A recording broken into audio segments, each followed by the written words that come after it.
Good morning. मैं हूँ doctor Pallavi. मैं एक skin care and wellness expert हूँ and I help women to come out to be in their most confident and radiant self by working on their health, happiness and harmony. और आज के इस video में हम बात करने वाले हैं इस समय के सबसे हॉट टॉपिक यानी कि हेयर फॉल के बारे में। और हेयर फॉल को जानने से पहले हम ये समझेंगे कि हेयर किस तरीके से ग्रो करता है। तो आज के इस वीडियो में हम जानेंगे हेयर साइकिल के बारे में, हेयर फॉल के टाइप्स और कारण के बारे में, हम क्या क्या कर सकते हैं और क्या ट्रीटमेंट ऑप्शंस अवेलेबल हैं, राइट। तो सबसे पहले हम समझते हैं हेयर साइकिल को। हेयर्स जो हैं वो एक साइकिल के फॉर्म में ग्रो करते हैं। उनकी एक एनाजन फेज होती है which is a growing phase, उसके बाद एक ट्रांजिशन फेज जाती है, कैटाजिन फेज, एंड देन उसके बाद टीलोजन फेज होती है जिसे हम रेस्टिंग फेज या उसके बाद जब वो शेड होते हैं तो वो एनाजन फेज में एंटर करते हैं। और at a given point of time 10% of head hairs जो होते हैं वो टीलोजन फेज में होते ही हैं। तो इसका मतलब ये है कि अगर हर दिन 10% हेयर्स टीलोजन फेज में हैं यानी कि वो शेडिंग करेंगे और उसके बाद ग्रोइंग साइकिल में एंटर करेंगे, इसका मतलब पर डे आपके 40 to 100 हेयर्स नॉर्मली झड़ सकते हैं। तो फिर क्वेश्चन ये आता है कि हमें ट्रीटमेंट कब स्टार्ट करना चाहिए। सबसे इम्पॉर्टेंट चीज़ समझने वाली ये है कि अगर किसी भी तरह का हेयर फॉल जो आपको स्ट्रेस क्रिएट करता है या आपको लगता है कि उसकी वजह से डेंसिटी आपकी कम हो रही है या आप you are getting more worried about that, then you should start the treatment for your hair fall or at least meet to the expert to understand it better. Okay, now hair fall किस तरीके से होता है।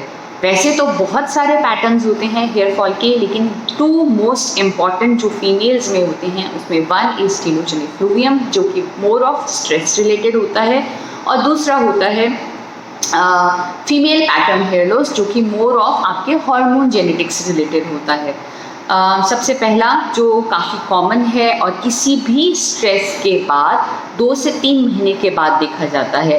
तो किसी भी तरह का स्ट्रेस जैसे मेडिकल स्ट्रेस, अगर आपकी कोई हॉस्पिटलाइजेशन हुआ है, सर्जरी हुई है, डेंगू, मलेरिया, कोविड या कोई लंबा फीवर हुआ है या किसी भी दूसरी तरह की मेडिसिन इनटेक है लंबे समय से, तो उसकी वजह से हेयर फॉल हो सकता है। दूसरा, अगर आपको किसी भी तरह का मेंटल स्ट्रेस है इन टर्म्स ऑफ कोई एग्ज़ाम्स आने वाले हैं, बिजनेस का वर्क है, फैमिली में कोई टेंशन है, that again creates your hair fall. Any kind of emotional stress या लाइफस्टाइल चेंजेस जिसमें आपकी नींद पूरी नहीं हो रही है, एक्सरसाइज या डाइट प्रॉपर नहीं है, that also creates hair loss. Then comes to the nutritional deficiency. Basically क्या होता है, अगर आप डाइटिंग करते हैं, क्रैश डाइटिंग करते हैं या आपने सडन वेट लॉस किया है, ये सब बॉडी के लिए एक तरीके का स्ट्रेस है। अगर आयरन डेफिशिएंसी है, विटामिन डी, B12 डेफिशिएंसी है या किसी भी तरह की माइक्रो न्यूट्रिएंट्स डेफिशिएंसी है, वो भी हेयर फॉल करते हैं। तो आपके डाइट भी एक बहुत बहुत इम्पॉर्टेंट रोल प्ले करता है और स्पेशली इंडियन विमेंस में डाइट का बहुत ज़्यादा रोल होता है।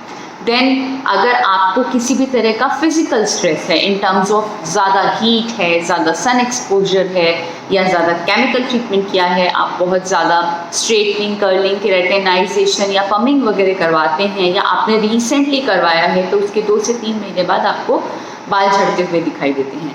तो ये जो सारा स्ट्रेस रिलेटेड हेयर फॉल है।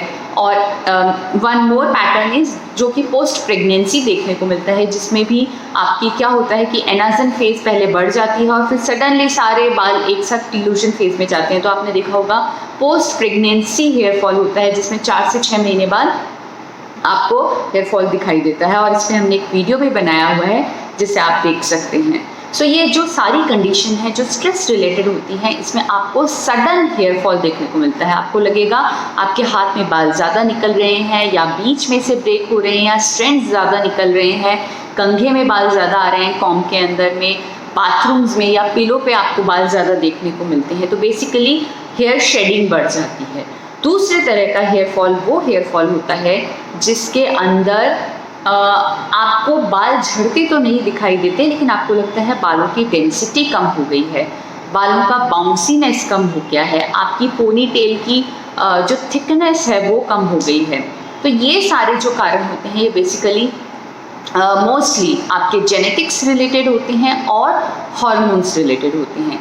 तो अगर किसी भी पेशेंट को जिसको PCOS है या थायराइड रिलेटेड डिसऑर्डर्स हैं या डायबिटीज़ है या इस तरह का पैटर्न मोस्टली ओल्ड एज में जहाँ मीनोपॉज होता है, एस्ट्रोजन की डेफिशिएंसी हो जाती है, वहाँ देखने को मिलता है।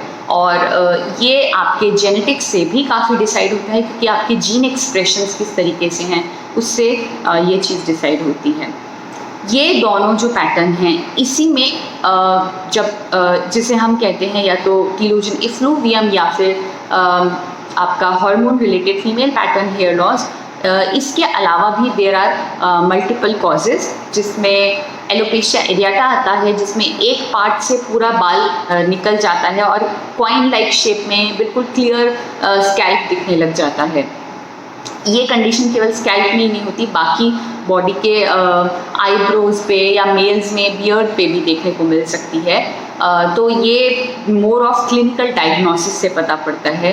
देन सेकेंड कंडीशन देन इसके अलावा जो कंडीशन होती है उसमें सिकेट्रिशियल एलोपेशिया होता है, जहाँ जड़ ख़त्म होने लग जाती है बालों की, या फिर ट्राइकोटिलोमीनिया होता है, जिसमें पेशेंट अनकॉन्शियस माइंड से अपने बालों को पुल आउट करता है और उसकी वजह से बाल उस जगह से निकल जाते हैं। तो ये सारी कंडीशंस जो हैं, किसी भी तरह का हेयर फॉल एक्चुअली करने के लिए, देखने के लिए उसको क्लिनिकली एग्जामिन करना ज़रूरी है, प्लस साथ में उसका हिस्ट्री और इवैल्यूएशन करवाना ज़रूरी है। ये सब के साथ में एक बहुत ही कॉमन हेयर फॉल देखा गया है, जिसे मॉनसून हेयर फॉल कहते हैं, और इस पर एक स्टडी की गई थी। ऐसा देखा गया कि और स्पेशली नॉर्थ इंडिया में ऐसा ये स्टडी की गई, जिसमें देखा गया कि जो जुलाई अगस्त का मंथ होता है उसमें आपके मैक्सिमम हेयर्स की टीलोजन फेज चल रही होती है। तो जब टीलोजन फेज चल रही होती है तो उसके बाद में जब वो एनाजन में जाते हैं तो ऑब्वियसली वो शेड करते हैं और फिर वहाँ से नई रूट निकलती है और आपको लगता है कि मेरे बाल उस समय ज़्यादा झड़ रहे हैं। सो आपको you need not to worry about that, क्योंकि वो आपका नॉर्मल प्रोसेस है। बट अगर again as I said, if that creates a stress for you, then you should definitely take a treatment 1 and 2, अगर बाल झड़ रहा है और नया ग्रो कर रहा है तो उसको न्यूट्रिशनल सपोर्ट देना अच्छा रहता है। सिमिलरली जैसे कि ग्रोइंग एज में हम बच्चों को कहते हैं अच्छा न्यूट्रिशन दिया जाना चाहिए, राइट। तो अब आप क्या क्या कर सकते हैं, अपनी लाइफस्टाइल को मैनेज करें, हेल्दी लाइफस्टाइल फॉलो करें, आपकी नींद पूरी होना ज़रूरी है एटलीस्ट 8 आवर्स की, सो दैट आपके जो हीलिंग हार्मोन्स हैं, जिन्हें हम कहते हैं ग्रोथ हार्मोन्स या मेलेटोनिन हार्मोन्स, वो सीक्रेट होते हैं और आपके बॉडी की हीलिंग करते हैं। प्रॉपर रीजनरेशन, रीग्रोथ जो होता है वो उस समय पे होता है। अगर सेकेंडली आप अपने डाइट को इम्प्रूव करिए। डाइट को इम्प्रूव करने का जो बहुत इम्पॉर्टेंट तरीका होता है वो ये है कि आप अपने डाइट में अच्छा प्रोटीन लें, मल्टीपल न्यूट्रिएंट्स लें और केवल एक तरह के न्यूट्रिएंट लेने की बजाय अलग अलग चीज़ें लें। जैसे केवल omega 3 fatty acid won't work, तो आपको इसके साथ में बायोटिन भी ऐड करना पड़ेगा। तो जो भी आप मल्टीपल सप्लीमेंट्स लेते हैं उनको चेंज कर करके लेना ज़रूरी है। इसमें कई बार पेशेंट ये पूछते हैं कि मेरी डाइट तो बहुत अच्छी है तो मेरा तो न्यूट्रिशन ख़राब नहीं हो सकता। I agree with that, but then अभी जो जैसे हम कहते हैं रीग्रोथ के समय हमें थोड़ा एक्स्ट्रा सप्लीमेंट की ज़रूरत होती है, प्लस हमारी डाइट उसके लिए सफिशिएंट नहीं होती। Then we need to look for the deficiencies also. तो डेफिशिएंसी को देख के भी हम डिसाइड करते हैं कि आपको कोई पर्टिकुलर एलिमेंट ज़्यादा लेना की ज़रूरत रहेगी कि नहीं रहेगी। So the best way is आप अपनी डाइट में एटलीस्ट 5 कलर की चीज़ें इंक्लूड करें, सो दैट आपके मैक्सिमम चीज़ों को आप कवर कर सकें। इसके अलावा आप प्रॉपर योगा एक्सरसाइज करें, सो दैट आप अपने स्ट्रेस को रिड्यूस आउट करने की कोशिश करें और वॉक वगैरह करें जो आपको अच्छा लगता है। Proper scalp and hair hygiene maintain करें, बहुत ज़्यादा फ्रेगरेंसेस वाले या हार्श केमिकल वाले शैम्पूज़ या प्रोडक्ट्स यूज़ ना करें। सो ये सारी चीज़ें जो हैं जो आप कर सकते हैं प्रॉपर यूज़ करें। बहुत ज़्यादा फ्रीक्वेंसी पे या तो हीट ट्रीटमेंट ना कराएं, और अगर कराना पड़ता है तो उनको लोएस्ट सेटिंग ऑफ हीट पे यूज़ करें। That is another way to so that you can protect your hairs. Now इसके अलावा आप क्या कर सकते हैं? डेफिनेटली जब भी हमें कोई प्रॉब्लम होती है, it is always best to take opinion from the expert. So meet to your doctor so that वो इवेल्युएट कर सके कि आपको किस पैटर्न का हेयर लॉस है और उसमें क्या ट्रीटमेंट की ज़रूरत है। अगर ज़रूरत होती है तो कुछ इन्वेस्टिगेशंस कराए जाते हैं। अगर ये हार्मोनल पैटर्न ज़्यादा होता है तो साथ में एंडोक्राइनोलॉजिस्ट का ओपिनियन लेना भी अच्छा रहता है, सो दैट वो उसको प्रॉपरली इवेल्युएट करा के उसका ट्रीटमेंट आपको दे सकें। इसमें जो मेडिसिन्स होती हैं वो कुछ खाने की मेडिसिन्स होती हैं, कुछ लगाने के लोशंस एंड मेडिसिन्स होती हैं, इसके अलावा कुछ थेरेपीज़ होती हैं। लगाने का लोशन जो होता है वो आपके बेसिकली ग्रोथ की तरह है, ग्रोथ के लिए होता है। तो वो आपके जो सेल्स हैं, जो रूट्स हैं, रूट्स की सेल्स पे ब्लड फ्लो को इंक्रीज़ करता है, उनको ग्रोथ पेप्टाइड्स देता है और इस तरीके से हेल्प करता है। खाने की मेडिसिन्स में अगर हार्मोनल पैटर्न है तो हार्मोनल मेडिसिन्स जाती हैं, अगर नॉन हार्मोनल पैटर्न है, किसी तरह की न्यूट्रिशनल डेफिशिएंसी है तो न्यूट्रिशनल डेफिशिएंसी के अकॉर्डिंग मेडिसिन्स दी जाती हैं। और अगर ये सब नहीं है तो न्यूट्रिशनल सपोर्ट दिया जाता है, सो दैट जब ग्रोइंग है तो आपको अच्छा न्यूट्रिशन मिल सके।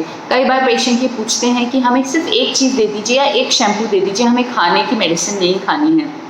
सो आपको इसको ऐसे समझने की ज़रूरत है कि जब एक प्लांट ग्रो करता है तो उसको जितना सनलाइट की ज़रूरत है, जितना वाटर की ज़रूरत है, जितना मैन्योर आप उसको दोगे वो उतना ही अच्छा बेटर ग्रो करेगा। सिमिलरली केवल एक चीज़ हेल्प नहीं करती। प्लस शैम्पू कभी भी हेयर फॉल के ट्रीटमेंट के लिए नहीं होते। शैम्पू बेसिकली स्कैल्प को क्लीन करने के लिए होते हैं, और जो शैम्पू हम एडवाइस करते हैं वो माइल्ड शैम्पू होते हैं, सो दैट आपके स्कैल्प की क्लीनिंग रखी जा सके और वो आपके बालों को ज़्यादा नुकसान ना पहुँचाए।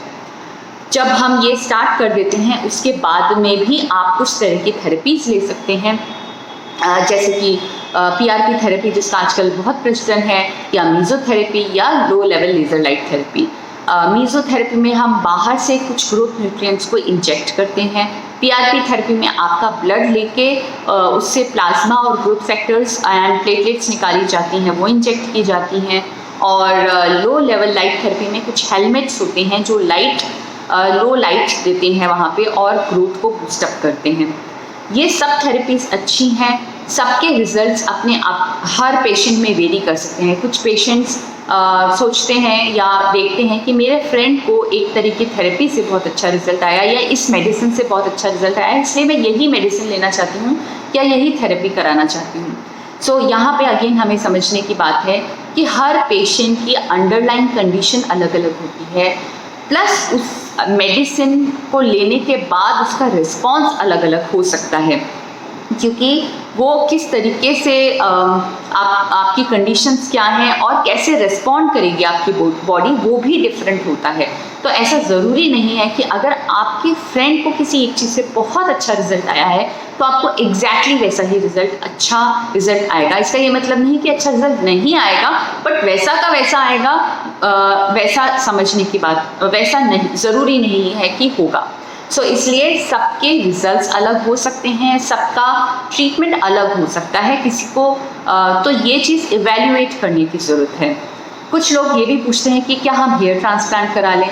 सो यूजुअली फीमेल्स में हेयर ट्रांसप्लांट की ज़रूरत बहुत लास्ट कंडीशन में आती है। हेयर ट्रांसप्लांट जो होता है उस जगह पे किया जाता है जहाँ बिल्कुल वेकेंट एरिया हो या बहुत ज़्यादा लो डेंसिटी हो। सो अगर आप टाइमली अपना ट्रीटमेंट स्टार्ट कर देते हैं, जैसे कि आपने अपना लगाने का लोशन, खाने की मेडिसिन स्टार्ट कर दी, तो वहाँ तक आपको जाने की ज़रूरत ही नहीं पड़ती है।